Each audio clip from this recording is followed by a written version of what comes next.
그런데 앞서 수호사님께서 이 상제님에 대해서 잠깐 말씀해 주셨는데요. 시청자분들은 아직까지 이 상제님 하면 아직 낯설어 하시는 분들도 많을 것 같아요.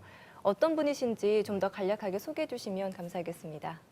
네, 그러면 자료 화면을 보면서 말씀을 이어가겠습니다. 네.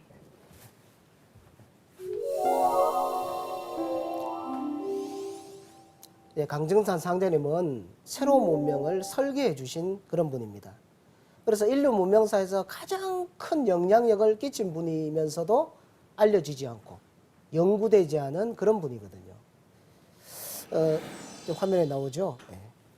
이분이 이제 7살 때 이미 이제 천재에 대한 깨달음을 시로도 표현을 하시고 무엇보다도 말할 수 없는 그런 조화를 쓰셔가지고 많은 사람들을 죽은 사람도 살려주시고 또 뭐 여러 가지 기행 이적도 부리시고 하는 그런 내용들이 참 많이 나옵니다.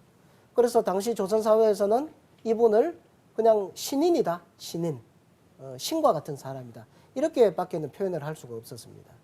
그런데 잘 알려지지가 않았죠. 예를 들어보겠습니다. 다음 화면을 보면요.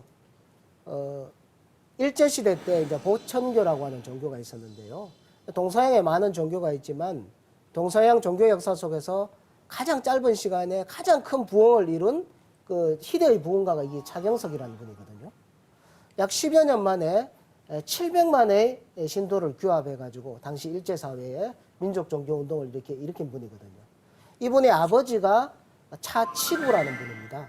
전봉준 장군과 함께 동학혁명을 했던 분이죠. 근데 그거를 꿈을 못 이루고 이제 돌아가셨는데 그 세상을, 좋은 세상을 만들겠다는 그런 개혁의 생각을 가지고 있었지만 이루지 못했어요. 근데 그 아들 차경석이라는 분이 이제 그런 꿈을 가지고 있었거든요. 그런데 이분이 제일 만나고 싶어 했던 분이 바로 강증산 상제님입니다. 그래서 실제로 만나요. 만나서 많은 가르침을 받고서 거기에서 그 가르침을 따르면서 이런 동서양 종교사에서 없는 참 대부흥의 역사를 이룬 그런 역사가 일어나게 됩니다. 그 다음에 또 화면을 보시면 김구 선생이 나오죠. 김구 선생 백범일지를 다들 읽어보셨을 겁니다. 근데 자세히 들여다보면 그게 어떤 내용이 나오냐면 그 당시 이제 조선 사회에서 많은 사람들이 입으로 이렇게 소문으로 퍼져나가던 이야기가 뭐냐면 남조선에 신인이 나타나셨다. 남조선에. 그러니까 조선이 있으면 북쪽이 있고 남쪽이 있잖아요. 그러니까 이 남쪽 조선에 신인이 나타나셨다. 그래서 그분은 뭐 바다 위를 막 걸어 다니고 군산 앞바다에서 뭐 지나가는 배를 못 가게 멈추시고 뭐 별의별 그 신비한 내용들이 사람들 입을 통해서 퍼졌거든요. 그래서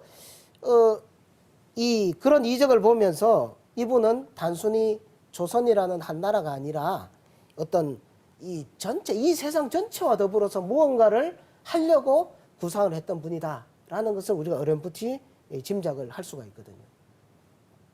자, 이 강증산 상제님께서 이제 이 세상을 진단하고 선언을 하십니다. 그 내용이 이제 천지성공에 나오는데요.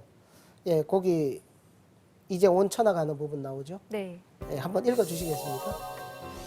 이제 온 천하가 큰 병이 들었느니라. 내가 하늘과 땅을 뜯어 고쳐 무궁한 선경을 열려 하나니. 예.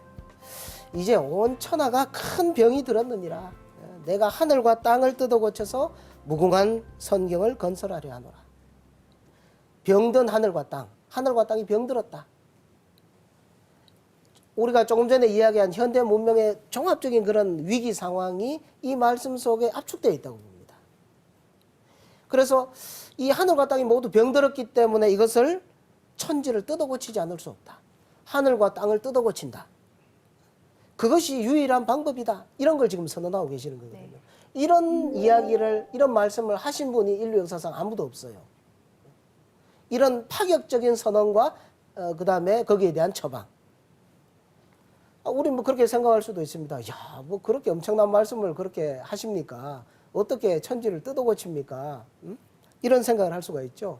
근데 가만히 뒤집어 생각을 해보면 이제는 이런 총체적인 어떤 위기 상황을 우리가 맞고 있다면 이런 혁신적인 진리 그리고 천지의 틀을 막 바꾼다고 하는 이런 정도로 성숙한 진리가 아니면 우리가 처하고 있는 이런 하늘 땅의 문제를, 우리가 인류가 직면하고 있는 이런 문제를 근원적으로 해결할 수 없겠구나 하면서 고개가 사실 끄덕여집니다.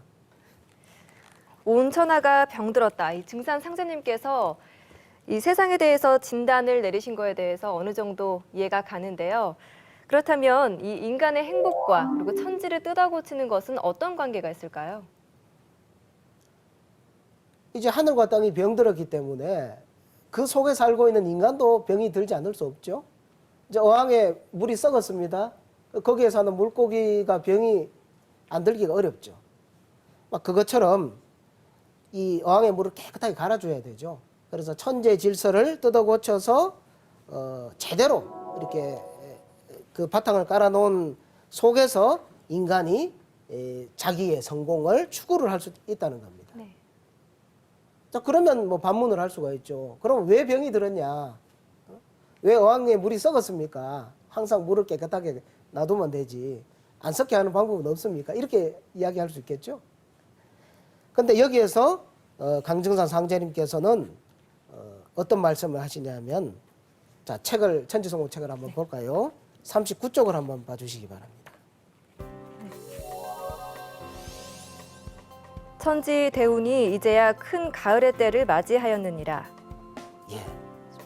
천지 대운이 이제야 큰 가을의 때를 맞이하였느니라. 그러니까 강증산 상제님께서는 이 천지가 지금까지 이렇게 병들지 않을 수밖에 없는 그런 어떤 시간 과정을 거쳐왔다는 걸 말씀하시거든요. 그리고 나서 이제는 성숙기를 맞이하였다. 자, 이 천지의 가을의 때를 말씀해 주신 성자나 철인이 없습니다. 상제님께서 처음으로 천지와 인간 변화의 대세를 통해서 지금의 시대 정신을 뚜렷하게 진단해 주고 계시는 거거든요. 자, 천지 성공이라는 것은 천지가 성공한다는 말이죠. 천지가 성공한다. 네. 그러면 천지도 자기의 목적, 자기의 꿈을 갖고 있다는 겁니다. 그럼 천지의 목적은 무엇일까요? 천지는 자기의 자식과 같은 인간을 낳아서 기르고 성숙시킨다는 겁니다. 그래서 그 천지가 그 목적을 달성하는 때가 바로 그 성숙기, 이 가을의 때라는 거죠. 지금은 바로 그 가을의 때가 되었다. 이거를 이제 말씀해 주시는 거죠.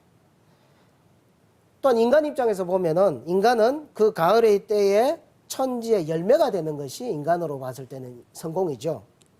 그래서 이제 천지의 가을철을 맞았으니 인간도 열매를 맺어야 된다. 그래서 천지와 더불어 성공하는 것이 바로 진정한 성공, 천지 성공이다라고 이야기를 해주고 있습니다. 네, 앞에서 수호사님과 함께 도전 성구를 같이 읽어봤는데요. 도전에 대해서도 설명 부탁드릴게요. 예, 도전은 이 천지 성공 이야기의 원전입니다. 이 강증산 상제님이 이 세상을 진단하고 거기에 대한 처방을 내리시고 앞으로 다가오는 세상에 대한 청사진을 기록한 경전이 바로 이 도전이거든요. 동양과 서양에 보면은 여러 경전이 있죠. 네. 그래서 그 경전을 통해서 인류의 문화가 이렇게 쭉 거기에서 이렇게 다 퍼져 나온 거죠. 그런데 이 봄, 여름, 철 성장 과정에서 경전을 가지고 가을에 문화를 열 수는 없습니다. 이 도전이라고 하는 것은 가을 문화를 여는 경전이다. 이렇게 한마디로 말씀을 드릴 수가 있고요. 그래서 이 도전을 보면은 앞으로 다가오는 새 문명의 사회상, 그리고 그 꿈의 사회, 참 멋진 이야기들, 새로운 세상의 주제, 이런 것들이 가득 담겨 있거든요. 그래서 이 천지 대세의 변화에 눈을 뜨기 위해서는 70억 인류가 이 도전을 전부 집집마다 한 권씩 놓고서 다 읽어봐야 될 그런 경전이라고 말씀드리고 싶습니다.